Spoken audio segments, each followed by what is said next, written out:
Israel Shahak, Historia judía, Religión judía, el peso de 3000 años, las dispensas, continuación. 3. Ordenio durante el Shabbat. En el período post-talmúdico, como parte del proceso de creciente severidad religiosa, se prohibió ordeñar durante el Shabbat.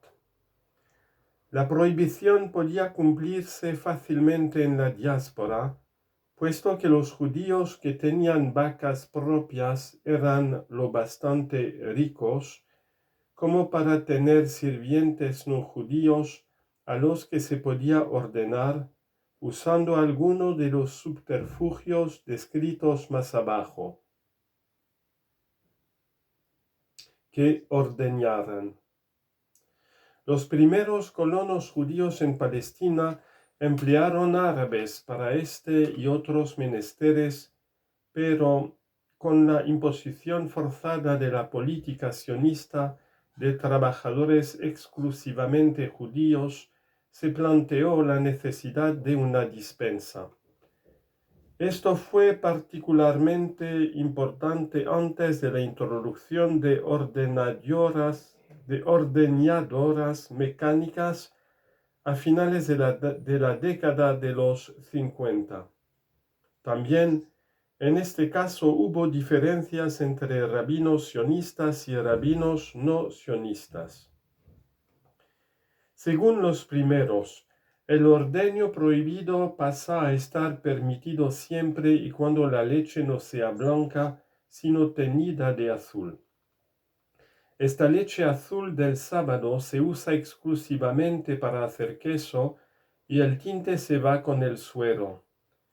Los rabinos no sionistas han recurrido a un subterfugio mucho más sutil del que he sido testigo personal activo en un kibutz religioso en 1952.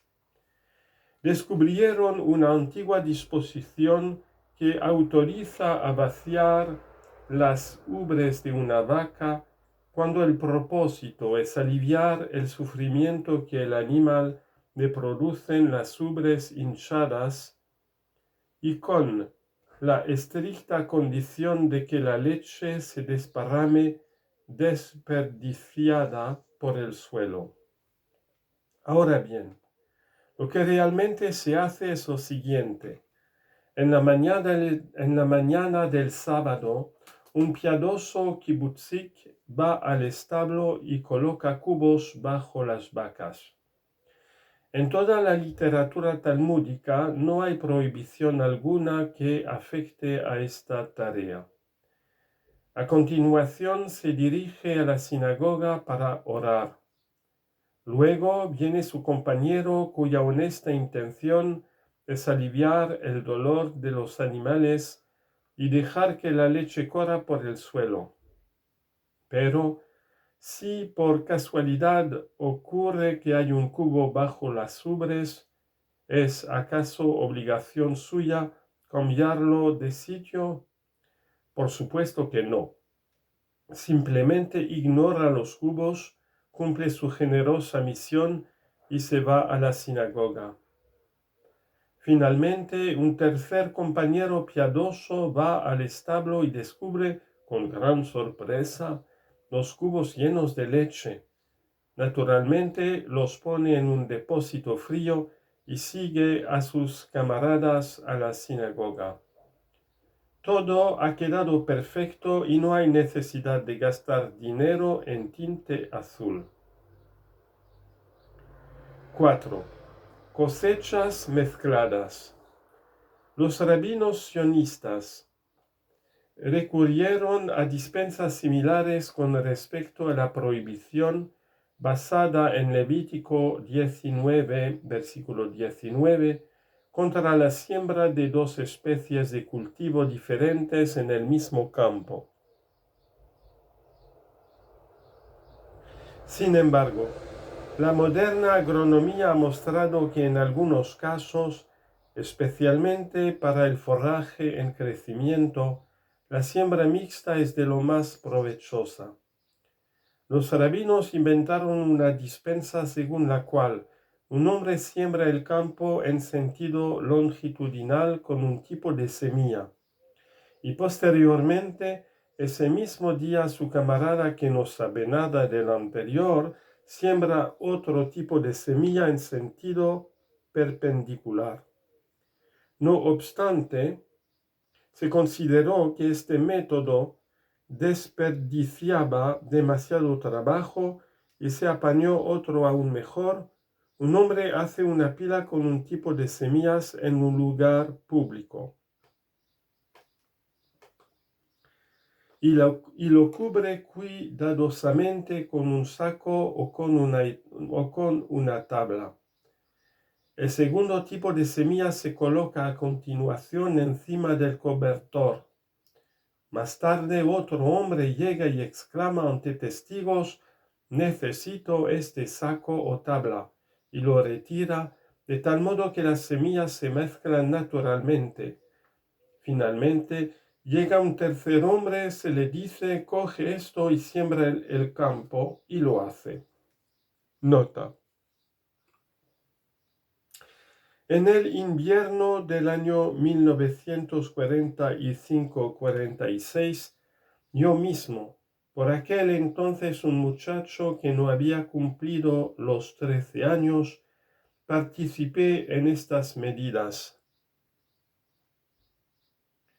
El encargado del trabajo agrícola en la escuela agrícola religiosa de la que yo era alumno era un judío especialmente devoto, y le pareció que evitaría riesgos si el acto crucial, el de quitar la tabla, lo llevaba a cabo un huérfano menor de 13 años, incapaz de ser o de hacerle a nadie culpable de un pecado. Un niño menor de 13 años no puede ser culpable de un pecado. Se considera responsable a su padre en caso de tenerlo. Se me explicó todo cuidadosamente de antemano, incluida la obligación de decir necesito esta tabla, cuando de hecho no se necesitaba para nada. Fin de nota. 5. Las sustancias con levadura no deben comerse ni siquiera ser conservadas o mantenidas por un judío durante los 7 o fuera de Palestina 8 días de Pascua. El concepto de sustancias con levadura se fue ampliando continuamente, y la aversión a ellas, incluso a verlas durante las festividades, alcanzó niveles de histeria. Entre ellas se incluía todo tipo de harina e incluso de grano no molido. En la sociedad talmúdica original, esto era llevadero porque habitualmente se horneaba el pan con levadura o sin ella una vez a la semana. Una familia campesina usaría el último de los granos del año anterior para hacer pan sin levadura para la fiesta que marca el comienzo estacional de la nueva cosecha. Sin embargo, en las condiciones de los judíos europeos post-talmúdicos, la observancia es muy dura para una familia judía de clase media, y más aún para un mercader de grano.